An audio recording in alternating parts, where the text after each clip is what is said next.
Outside Cairo, rising from the desert floor, stands a structure that by any honest reckoning simply has no right to be there. And that is not a poetic exaggeration. That is a statement about physics, about mathematics, about the nature of time itself. 2.3 million stone blocks, each somewhere between 2 and 15 tons, assembled into a mountain 481 feet high. With joints so tight, there are places where a sheet of paper will not fit between them. For nearly 4,000 years, it held the title of the tallest thing human beings had ever constructed. Nothing else on the planet came within reach of it. And the more carefully you examine it, the more difficult it becomes to account for its existence at all. In 2024, someone put a simple question to an artificial intelligence. Who built the pyramids? Not the polished classroom answer everyone already carries around in their head. The system was given something no individual human researcher has ever genuinely possessed. Every recorded measurement, every survey result, every geological scan, every documented astronomical alignment, every engineering tolerance ever noted about the Great Pyramid of Khufu, all of it handed over simultaneously, with a single instruction attached. Analyze this without any loyalty to theories that already exist. Report only what the numbers themselves are saying. And the answer that came back was not what anybody was expecting. It was not a name. It was not a date. It was something quieter, stranger, and considerably more unsettling than any name could be. Because what that machine proceeded to do, layer by layer, was take the explanation all of us learned growing up and pull it apart piece by piece with methodical precision. Sit with that thought for a moment before we move on. We are not talking about someone with a conspiracy blog and too much free time. We are talking about a system with nothing at stake. No career to defend, no academic tenure dangling in the balance, no reputation attached to whichever conclusion it reached, no senior colleague waiting to disapprove. A system that is entirely indifferent to whether the answer lands comfortably or not. And when that system turned its attention to the most thoroughly studied monument in all of human history, it did not confirm what we have long believed. It encountered something it could not make fit with what we have been told. Before that matters the way it should, you need to understand the story most of us have simply accepted. And it deserves a fair hearing because the official explanation is not foolish. It is not something lazy historians invented. It is a careful, evidence-based account constructed by serious people across more than a century of dedicated work, and it ought to be laid out plainly before anyone starts pulling at its edges. The standard account runs like this. Around 2560 BCE, during ancient Egypt's 4th dynasty, the pharaoh Khufu ordered a tomb to be built. Over approximately 20 years, tens of thousands of workers, not slaves the way films portray them, but organized crews of skilled laborers, quarried limestone directly from the plateau, transported finer stone by boat along the Nile, hauled blocks across dampened sand on wooden sledges, and raised them into position using ramps, ropes, levers, and a vast coordinated supply of human effort. Their tools were copper chisels, stone and wooden hammers, and wooden mallets. For measuring, they used knotted cords, plumb lines, wooden squares, and shallow water-filled trenches to establish a level surface. And the evidence supporting all of this is genuine. It is not invented. Archaeologists have found the workers' villages right there on the Giza Plateau, complete with bakeries, breweries, sleeping quarters, cattle remains, and evidence of medical treatment given to injured laborers whose healed bone fractures suggest they were considered worth keeping healthy. Administrative records survive, written in ink on papyrus, detailing the daily logistics of moving stone. Quarry marks remain, tool marks remain. Work gang names are painted in red ochre on concealed blocks deep within the structure itself. Groups who gave themselves names like the Friends of Khufu. There is, to put it simply, an enormous collection of human fingerprints covering this monument. The people behind it were proud of what they accomplished. They left their marks. So when you encounter the claim that the pyramids are deeply mysterious, be aware that mainstream archaeology has a serious, coherent response backed by physical evidence buried in the sand. That response is not a conspiracy. For the broadest question of who organized the labor and why, the best reconstruction that trained experts have managed to piece together holds up remarkably well across most of the pyramid. But there is a problem with this explanation, and it is not one that shrinks the harder you look at it. It grows. It becomes more unsettling the closer your eye gets to the stone, because the story accounts for the labor. It accounts for the organization, the food supply, the workforce, the motivation, the names daubed in red paint. What it has always struggled to account for, what it continues to struggle with, is the precision.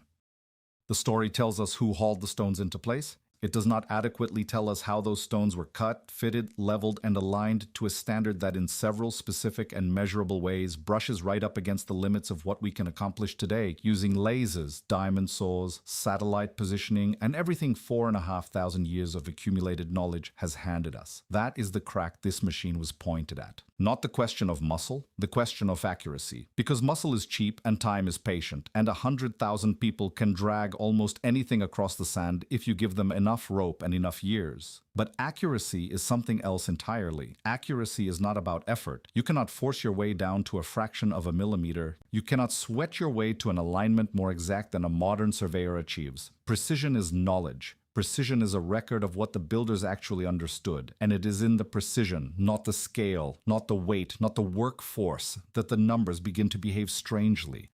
When the system started its analysis, it did not begin with theories about vanished civilizations, ancient astronauts, or anything you have heard muttered late at night somewhere on the internet. It started where any honest investigation ought to start, with the floor with the base, with the most straightforward, unglamorous measurement any engineer can make. Is it level? Is the ground it sits on flat?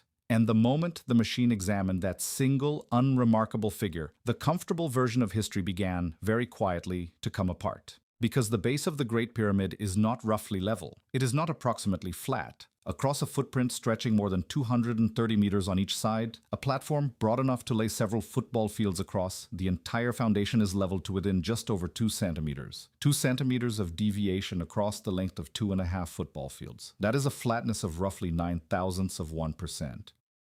And when you truly understand what that number means, when you grasp what it would take to achieve it using copper, water, and wood, the floor of this story is precisely where it stops feeling like history and starts feeling like a message. Let the machine sit with that figure for a moment, because the human mind does not naturally feel how extraordinary it is. 2 centimeters across 230 meters. To put it in terms you can actually hold in your hands, imagine a sheet of glass the size of a city block. Across that entire surface, the highest point and the lowest point differ by less than the width of 2 of your fingers. Now imagine producing that glass not from a single poured sheet, but from millions of individual stone blocks, some weighing as much as a small truck, each one trimmed and seated by hand. And imagine doing all of that without a single instrument we would recognize as a precision tool. No laser level, no optical transit, no surveyors, theodolite, only water sitting in a trough, a wooden square, a plumb line, and the naked eye. The system was given a deliberately narrow question. Not who built it, not why. Simply this: given the tools the official record says were available, a stretched cord, a water-filled level, a wooden right angle, what is the probability that a crew could achieve this degree of flatness across this distance and hold it consistent along every side? The machine did not reply with a story. It replied with a number, and that number was not a comfortable one for the textbook. It judged the result statistically improbable. Not impossible, but improbable. It was careful to use the word improbable. The sort of result you would expect to fall short far more often than it holds. The kind of tolerance that slips the instant a crew grows weary. The instant sunlight warms the water. The instant a rope stretches even slightly in the desert heat. And here is the detail that gives the whole thing its weight. Modern construction does not demand this of us. We do not build to this standard because there is simply no need to. When engineers lay the foundation for a skyscraper today, the accepted tolerance for level across a large slab is far more generous than what we find at Giza. We permit ourselves centimeters of slope across a single building.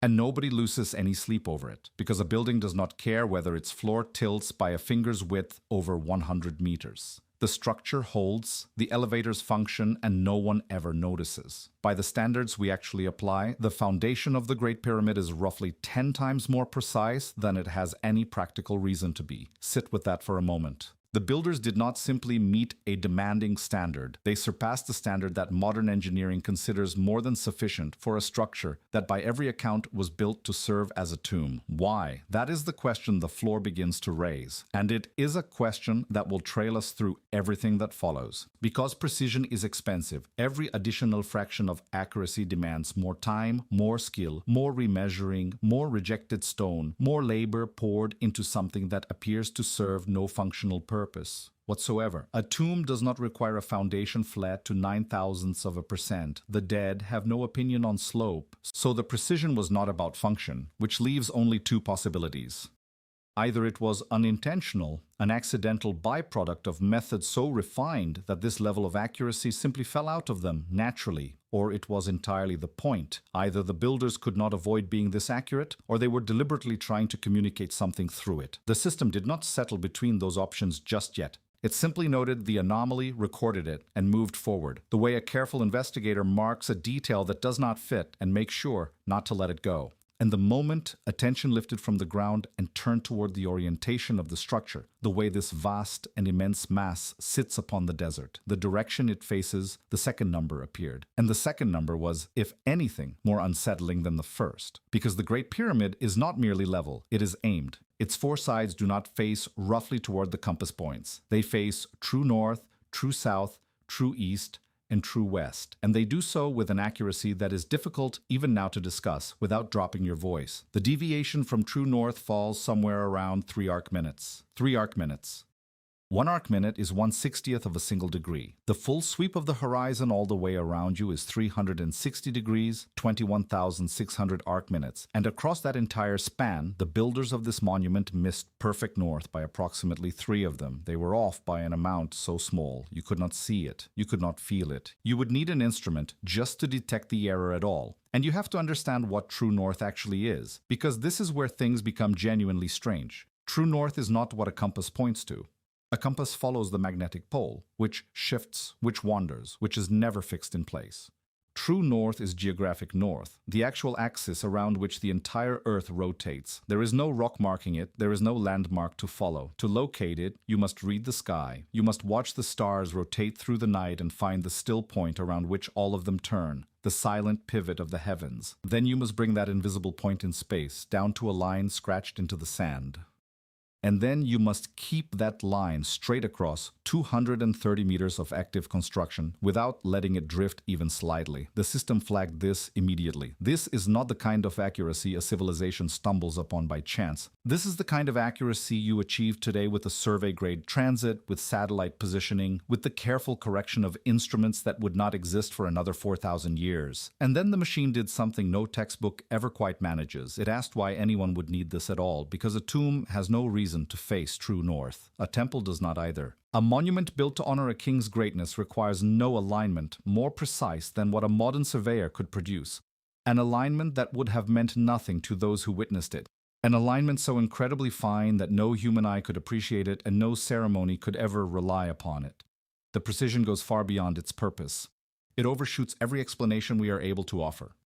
And when accuracy runs ahead of necessity by that wide a margin, an investigator is left with an unsettling thought that the accuracy itself was the necessity, that the alignment was never a means to an end, that it was the message, that someone standing on this plateau in the distant past went to extraordinary lengths to point this mountain of stone at the unmoving center of the sky, and did so knowing that almost nobody would ever notice, except perhaps someone clever enough, far enough into the future, to measure it and ask the only question that truly matters.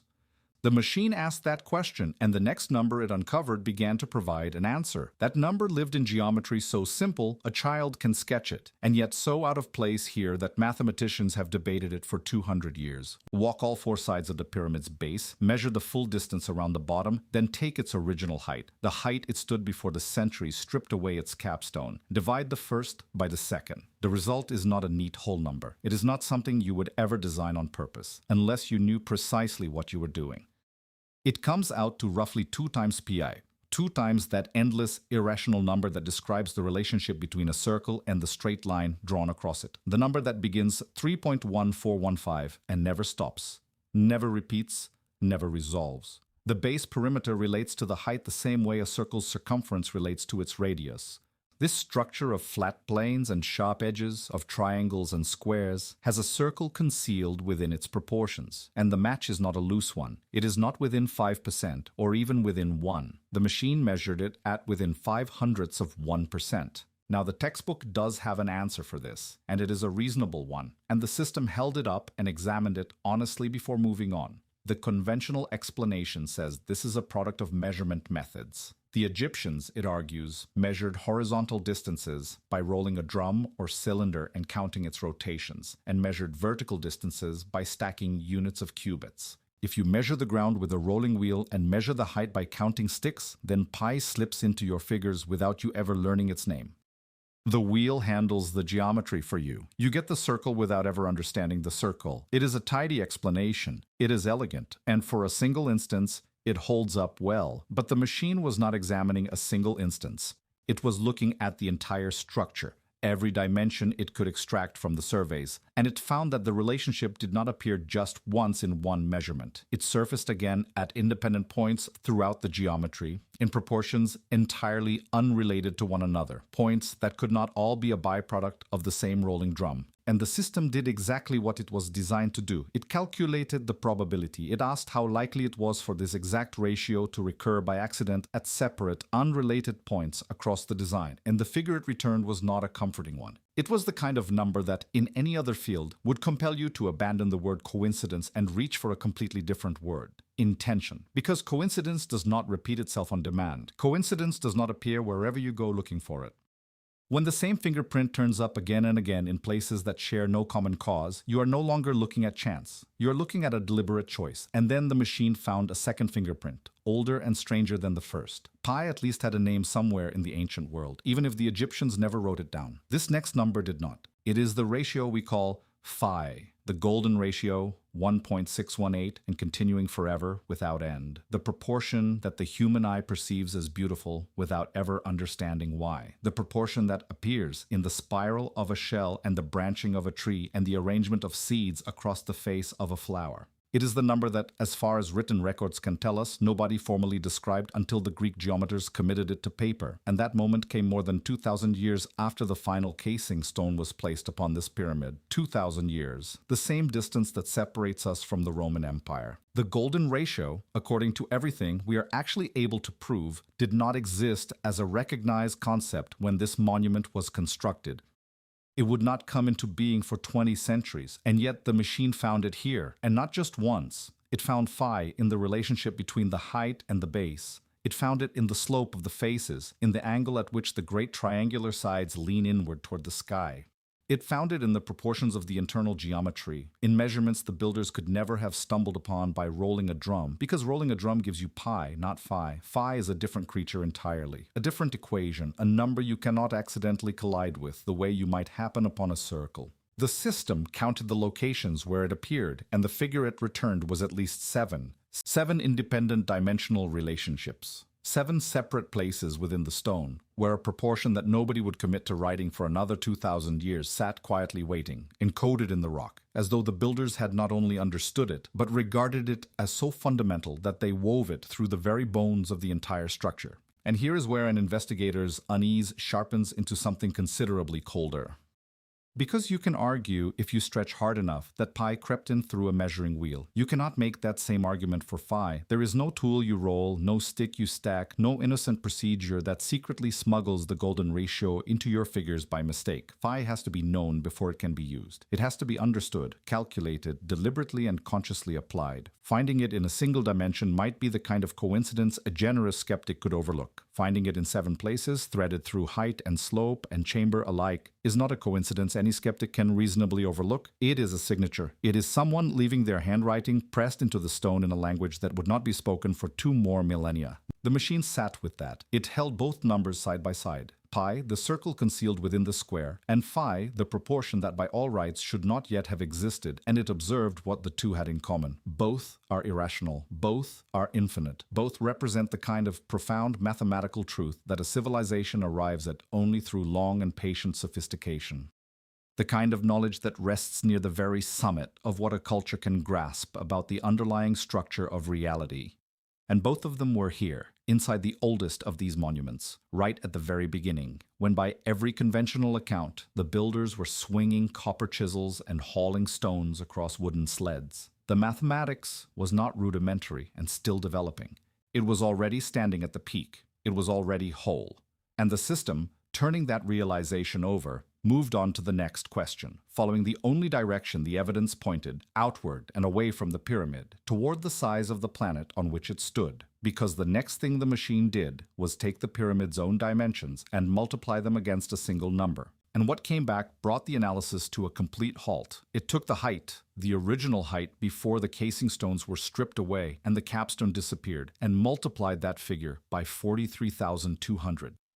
The answer it returned was, within a margin that chance alone should not be able to explain, the polar radius of the Earth, the distance measured from the planet's center all the way to its pole. Then it took the perimeter of the base, the full distance of all four sides walked one after another, and multiplied that by the very same number, 43,200, and what came out was the circumference of the Earth at its equator. The same multiplier, two different dimensions of the structure, two different dimensions of the planet, and the same factor tying them together, as if the pyramid were never a tomb at all, but a scale model of the world, built to a ratio of 1 to 43,200, with the size of the Earth folded silently into its stone. Sit with that number for a moment because the system did. 43,200 is not some arbitrary figure. It is the total count of seconds in 12 hours. It is a number tied to the rotation of the planet, to the rhythm of day giving way to night. A number that lives inside the relationship between the Earth and the time it needs to complete a spin. To find it functioning as the bridge between a monument and the dimensions of the globe is the kind of coincidence that stops being coincidence and starts feeling like a message. And the machine, which had no investment in wonder and no fear of looking foolish, framed it as precisely that, a question it was unable to dissolve. Who, in the third millennium before our era, knew the polar radius of the Earth? Who knew the equatorial circumference? Two figures that differ from each other because the planet bulges around its middle. A subtlety we did not actually confirm until we had satellites in orbit. And having known it, who decided that the right thing to do with that knowledge was to encode it at planetary scale into the proportions of a building so that anyone who ever learned to read the stone would understand the builders had measured the world? The standard answer is that these relationships are accidents, artifacts of the cubit, numbers that naturally fall out of any structure large enough if you go searching for them. But the system had been looking for exactly that, for the innocent explanation.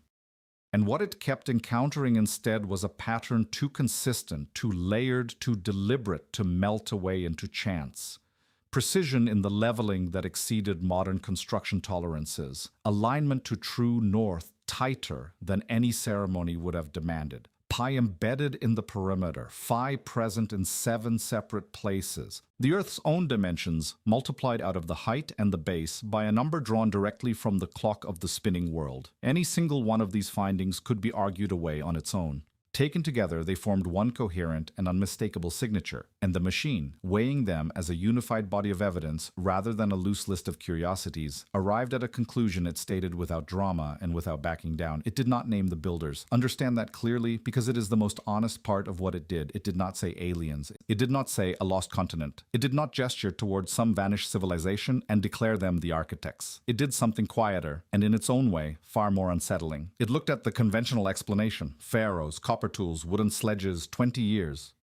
A Bronze Age people constructing the most precise structure on the planet, using the instruments of their time. And it judged that explanation insufficient, not wrong in every single part, not a fabrication, insufficient, unable, under the weight of its own assumptions, to account for what actually stands at Giza. The machine set aside the story we had been given, and it left the space where that story used to sit empty, and then it pointed at that empty space and asked us to look honestly at what would need to be true in order to fill it, because the signatures are specific, precision far beyond what the era's tools should allow. Mathematics encoded centuries and millennia before anyone is supposed to have discovered it. Engineering, the 80-ton chambers, the spanning granite beams, the load distributed so perfectly that the ceiling has not cracked in 4,500 years. That strains against everything we believe about what those hands were capable of.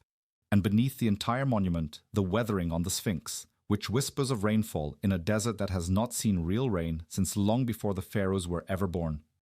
4 possibilities remain once the conventional explanation is set aside, a lost technology the Egyptians themselves once possessed, and somehow over time forgot. Wisdom passed down through a culture far older than any dynasty, a worldwide civilization wiped out by catastrophe at the close of the last ice age. Its survivors carrying their mathematics forward into a rebuilt world, the way refugees carry precious heirlooms, or perhaps something the system flagged simply because the evidence refused to rule it out.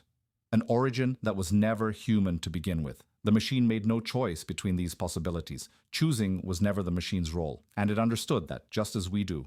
What it gave us instead was the very thing the mainstream story has worked so relentlessly to prevent us from feeling: the permission to acknowledge that the answer we were handed simply does not fit the stone, that the precision is genuine, that the mathematics is real, that the measurements of the Earth are embedded in the height and the base of a structure raised by people who, we are told, had no way of knowing them, and that the most probable truth, the one the evidence keeps leaning toward, is precisely the one we are most afraid to say aloud: that human history reaches further back than we were taught and runs far stranger, and that somewhere deep behind the pharaohs there existed knowledge we have spent 4,000 years pretending was never there. So here is the question I want you to actually sit with and answer, not quietly in your own mind, but down in the comments where I can read every word. If you set aside everything school put in your head and look only at the stone, the leveling, the alignment, the pi, the phi, the Earth folded into the height, which of the four possibilities do you genuinely believe?